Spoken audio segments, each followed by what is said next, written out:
Une idée intéressante est de la fabrication, ou la création plutôt, d'une boîte magique, où on pourra s'amuser à cacher des objets. Alors, d'abord, je vais aller dans mes formes géométriques. Je sélectionne le carré avec un fond bleu, un contour gris.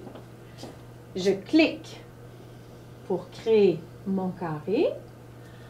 Pour avoir exactement le même carré, donc de la même dimension, je vais aller faire mon sélectionner.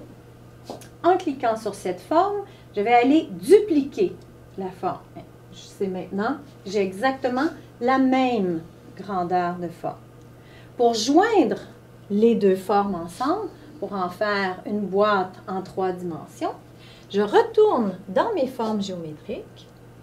Je vais aller sélectionner cette fois-ci la forme de chaîne de ligne qui va me permettre de joindre. Alors, je dois aller cliquer sur le premier coin de ma boîte et je viens cliquer sur le deuxième coin. J'étire. Je n'ai pas besoin d'avoir le crayon qui touche. Juste en suivant ma trajectoire, ça fonctionne. Et on va voir maintenant que ma paroi s'est complètement remplie. C'est important d'aller sélectionner encore ma flèche, mon sélectionner. Je clique sur mon nouveau côté de boîte et je vais le dupliquer, celui-là également. Ensuite, je vais aller le placer au bon endroit. Mais là, on s'aperçoit qu'il n'est pas au bon endroit. Il faut reculer ce panneau. Alors, avec mes poignées, je vais aller placer derrière 2 fois. De cette façon, j'ai une boîte qui donne vraiment l'impression d'être en 3 dimensions. Maintenant, tous les côtés de cette boîte sont amovibles.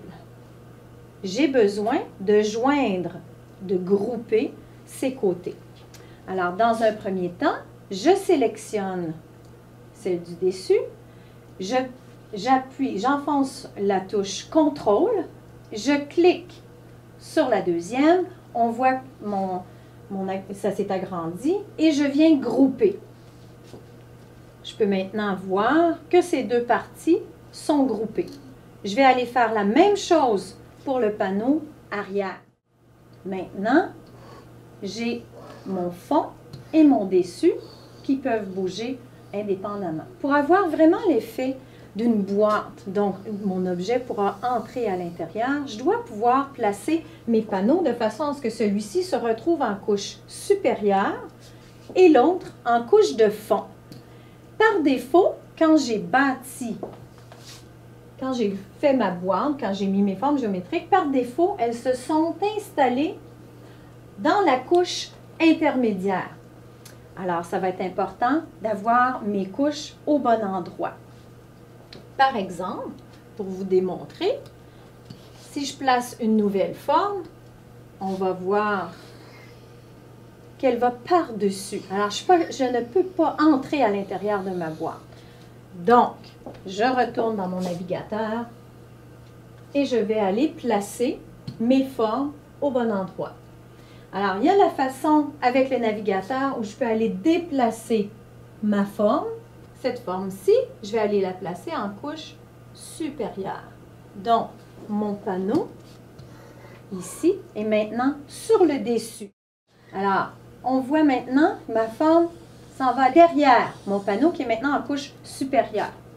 Je vais faire la même chose pour le panneau arrière. Cette fois-ci, lui, je vais aller l'installer en couche inférieure. Donc, mon objet, maintenant, se place au bon endroit. Il se retrouve en couche intermédiaire.